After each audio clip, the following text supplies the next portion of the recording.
Déclaration des députés nationaux de l'espace Grand Katanga réunis au sein du Rassemblement des députés katangais en sigle RDK.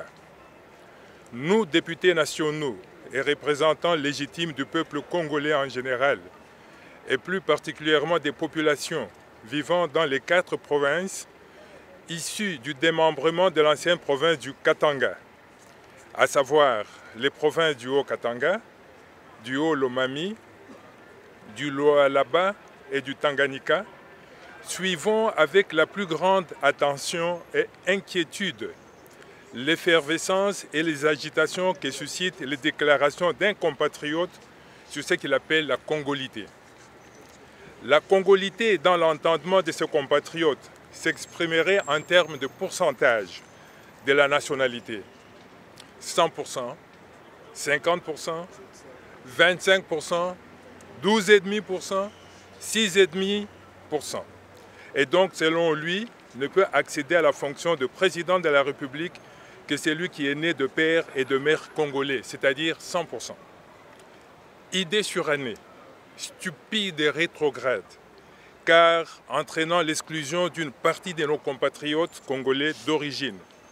Il a été démontré que la division et l'exclusion ne construisent jamais une nation.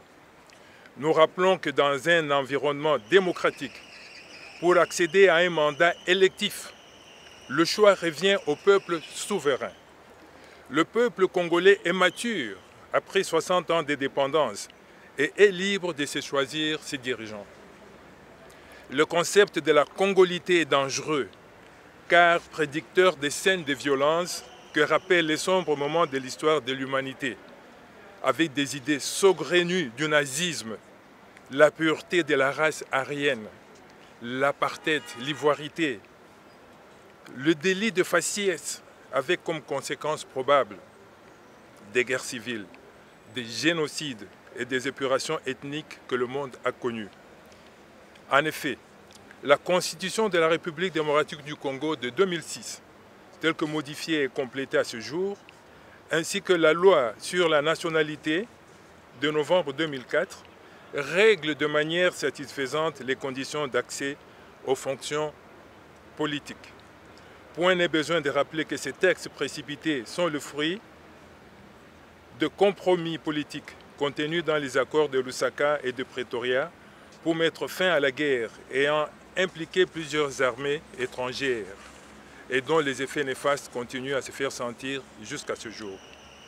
Pour notre part, nous estimons qu'actuellement la priorité réside notamment dans la consolidation de l'État, la lutte contre la Covid-19, la prise en charge des populations de Goma impactées par l'éruption du volcan Nyiragongo, la lutte contre l'insécurité et les massacres perpétrés par les groupes armés dans l'est du pays et le social des populations. De tout ce qui précède, nous, députés nationaux, réunis au sein du RDK, faisons la déclaration suivante. 1. Dénonçons avec fermeté ces dérives dangereuses qui pourraient mettre en mal l'unité et la cohésion nationale chèrement acquises. 2.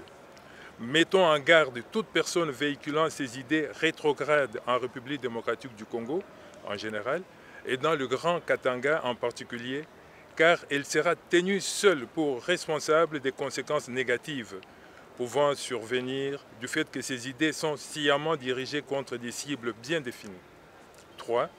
Nous y opposerons et nous réserverons le droit de nous assumer au cas où un projet ou proposition de loi venait à être déposé au Parlement ou si par ruse d'autres textes de loi venaient à être proposés à la modification dans le sens de promouvoir cette idée négative de congolité. Que vive la nation congolaise, son unité et sa cohésion nationale. Les députés nationaux de l'espace Grand Katanga réunis au sein du RDK. Merci.